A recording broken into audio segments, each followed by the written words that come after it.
Bonjour bien-aimés, bienvenue à ma vidéo du vendredi. Aujourd'hui, nous allons parler sur à quoi reconnaît-on un vrai chrétien.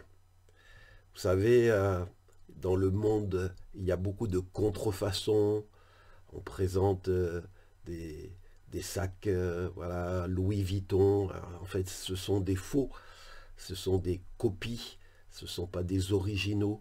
Donc on voit qu'aujourd'hui, il faut avoir du discernement pour savoir reconnaître ce qui est authentique, ce qui est vrai. Alors comment peut-on reconnaître la marque d'un chrétien authentique qui a vécu une rencontre avec Dieu, une nouvelle naissance qui a changé sa vie? Eh bien la réponse, on va la trouver dans la parole de Dieu. Comme chaque fois, la parole de Dieu est notre référence. Et je vous propose de méditer aujourd'hui dans cette vidéo ce que l'apôtre Jean, ce bien-aimé, ce proche de Jésus, a écrit. On le lit dans 1 Jean, chapitre 2, versets 3 à 6. Et je lirai ce verset dans la traduction de la Bible du Semeur. Voici ce que l'apôtre Jean déclare. « Voici comment nous savons que nous connaissons Christ. » Voilà donc. Jean nous donne la réponse. Voici comment nous savons que nous connaissons Christ. C'est parce que nous obéissons à ses commandements. Alors, ça peut nous surprendre que, en fait, on reconnaît un arbre à ses fruits. Eh bien, Jean dit que on reconnaît un vrai chrétien par les fruits de sa vie, qui est l'obéissance au commandement du Christ. Et c'est vrai que on est sauvé par la foi, on est sauvé par la grâce, mais quand l'amour de Dieu, on l'a vraiment connu, ça change notre vie, ça change nos désirs, ça nous détourne du mal, ça nous met en nous le désir de plaire à Dieu, de faire sa volonté. Donc la vie chrétienne authentique, elle se reconnaît par un désir et une pratique des commandements de Jésus, non pas pour gagner notre paradis, mais par reconnaissance pour celui qui a donné sa vie pour nous à la croix. Et Jean d'ajouter, si quelqu'un dit « je le connais » sans obéir à ses commandements, c'est un menteur et la vérité n'est pas en lui. Vous savez, on peut déclarer des choses avec notre bouche, mais en fait, ce n'est pas ce qui compte.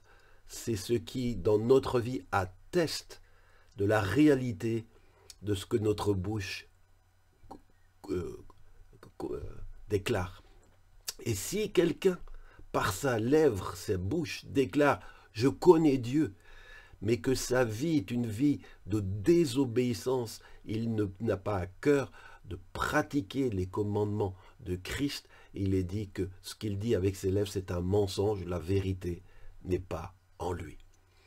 Et je continue, l'apôtre Jean déclare, celui qui observe sa parole a vraiment pour Dieu un amour parvenu à sa pleine maturité. Un chrétien mature, un chrétien qui a vraiment grandi dans sa foi, eh bien, il est dit, on le reconnaît à quoi?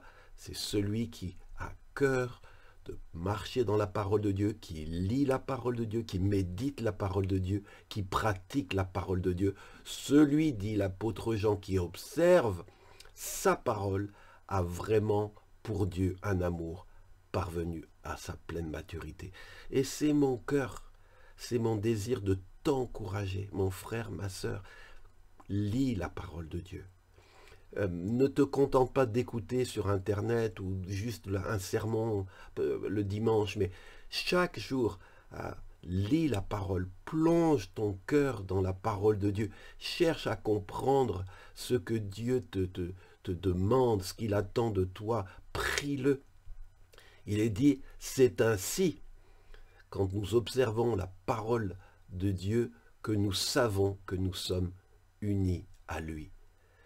Mais celui, dit l'apôtre Jean, qui prétend qu'il demeure en Christ, eh bien il doit aussi vivre comme Christ lui-même a vécu. chrétien, ça veut dire petit Christ. Donc si tu es un vrai chrétien, on doit retrouver le grand Christ chez toi. Peut-être il ne sera pas parfaitement comme le vrai Christ. Il est dit que c'est quand on le verra face à face qu'on deviendra comme lui totalement. Mais déjà sur cette terre, si l'Esprit de Christ habite en toi, si tu connais vraiment Jésus, si tu es un vrai chrétien, tu dois être un petit Christ. Tu dois vivre aussi comme Christ lui-même a vécu. Et quand les gens te voient, ils doivent reconnaître, ah, celui-là, il fréquente le Christ, parce que je reconnais dans sa vie, dans ses attitudes, dans ses comportements, des choses que j'ai lues dans l'Évangile à propos de Christ. Nous sommes appelés à le refléter par une vie qui honore Dieu et qui ressemble à celle de notre Maître.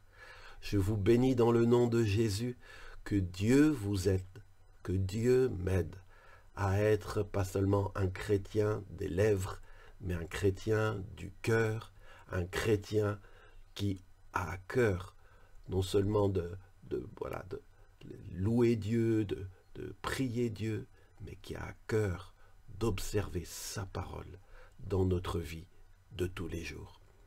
Que Dieu vous bénisse et rendez-vous vendredi prochain pour une nouvelle vidéo.